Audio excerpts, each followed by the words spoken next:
Good morning. Good morning. So I'm really curious who joins me, or if anybody joins me on the weekends, on Saturday morning. So here we are. This is day number 12. And it's been a really interesting morning at our house. And anyway, we will start off with our oils. So Ben was sick again last night, and yet not as sick as he has been.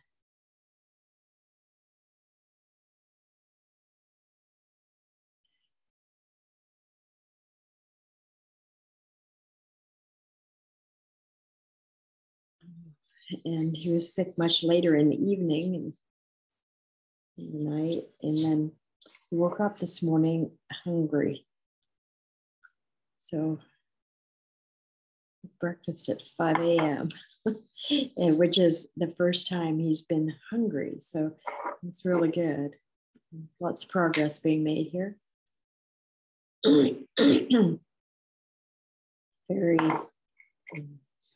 well, I got oil in my eyes earlier when I was doing my gratitude, and they're watering.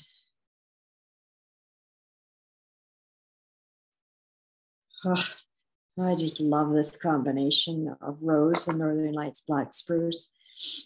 And I've been pondering a lot this phrase that it's up to me to do my work. And then just was quickly reading on here how many attitude lessons and courses have you had? I read that page already. And then the next page, Jeffrey said, will I have a positive attitude when I'm done this book? And he said, no, not unless you had one before you started reading it. He said, however, you will have a better attitude, not a positive attitude. And this book has the simple answers that will put you on the path to a lifelong positive attitude, a yes attitude that will pull you through any personal or career challenge and propel you to the top of the ladder when things are normal. All you have to do is apply a little self-discipline and follow a few principles. And so this is the thing that a lot of people end up, that it's easy to have a positive attitude or even a yes attitude when things are normal. It's when the challenges come, the personal challenges come, or the career challenges come. And then page 12, he says, this book cannot show you how to do it. He said, I can tell you and show you how I did it, but in the end, you can't just read it. You have to study it, project it, cut it out, carry it with you, post it, think it, speak it, and live it every minute of every day. In other words, I have to do my work. I have to do the work. And I just remember that, what's that saying? If it doesn't challenge me, it won't change me.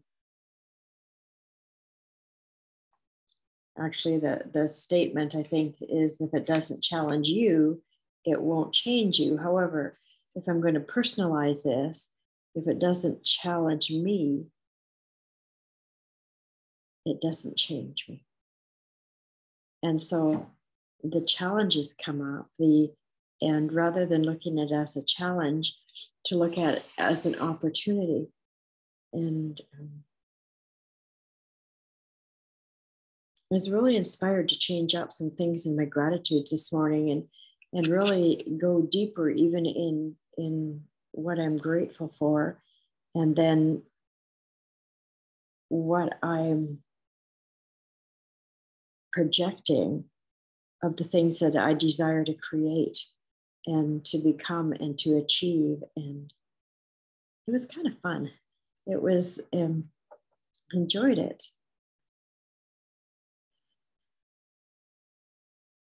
And he said every minute of every day, you must post it, think it, speak it, live it. It's not something that's, we can think about once a week or even once a day, or even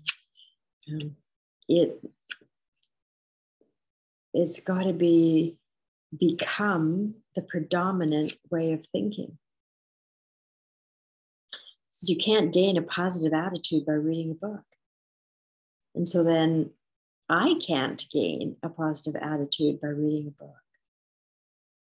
I can gain insight, I can gain knowledge from the lessons and the exercises, and I can practice and implement.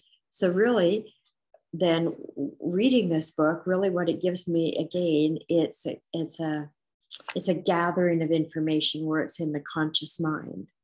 And it's the discipline of the doing. And then that makes the difference. And he goes on to say that I can't gain the self-discipline and the thought process by reading a book. This is something that goes back to that phrase, I have to do the work. It's up to me. If it's going to be, it's up to me. It's not the responsibility of someone else or of something else or of, it's up to me. It's really my work, and I'm the one who has to do it. And so Jeffrey says, I cannot change your self-discipline or your thought patterns, but I can teach you the lessons. I cannot change the way that you respond to your circumstances, but I can make you think about them to a point where you may take some action for yourself. And so then, how do I upgrade this? It's so important, this matter of understanding that my self-discipline is up to me. My thought patterns are up to me.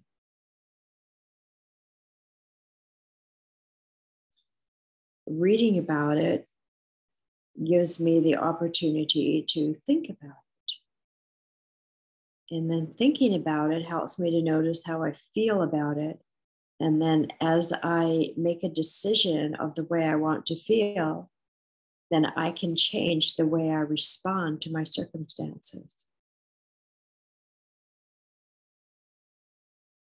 This thinking process is so interesting. This process of really learning what it means to think beyond what seems to be normal, to think beyond what I already think I know.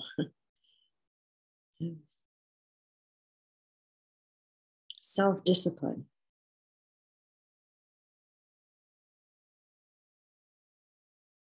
This entire experience that we're going through right now, I find it's challenging me in ways that I've never been challenged before with my thinking, with Ben. I want to take charge, and I want to take responsibility for, what he does, what he eats, what he thinks. I wish I could input, new thought patterns, and yet my work is up to me, but somebody else's work is up to them. And so there's this beautiful learning of the thing that I've been saying for so long is observation without judgment. And some days it's a big challenge for me to observe the choice without judging it, on a day by day, moment by moment.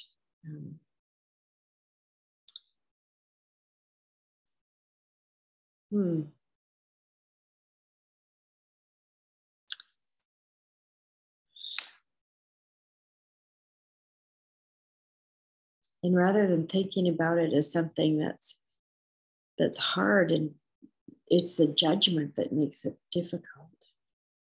So and this all comes from the self-discipline of my own thinking, my own thought patterns.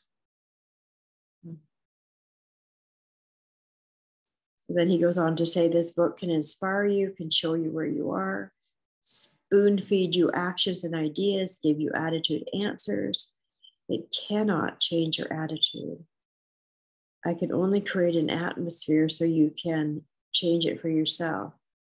Read it today, study it tomorrow, practice it daily, keep it forever, refer to it often. If someone wants to borrow this book, buy them one.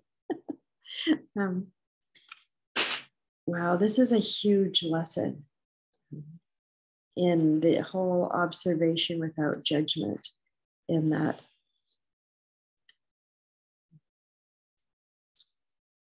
it's the judgment that brings the difficulty, or that makes it hard, or that. So if I can simply observe and remember that how I think is up to me, how I feel is up to me. And so simply observing and then going inward and just having the grace to accept the decision that has been made, the choices that have been made, knowing that we're at a different place in the path. And going back to this whole thing, it's up to me to do my work. And so whatever outcome I desire, whatever the results are that I'm desiring, that what I need to do is think, first of all, to think about it, to discipline myself in my own thoughts.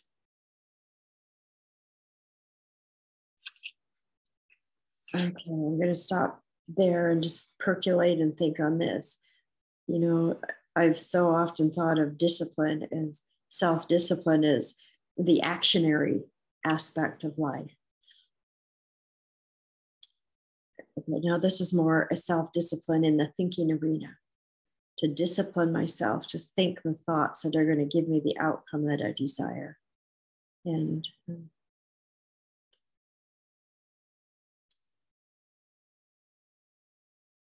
think the thought, self-discipline, the thinking arena. So this is what I'm going to percolate on and think about for today, and see how that it plays out in my life. Thank you for joining me, whoever joined me for today. And if you're joining me on replay, I hope that you are enjoying it and getting as much out of this as I am. So bye for now. Have an amazing day, and we'll see you tomorrow. Bye for now.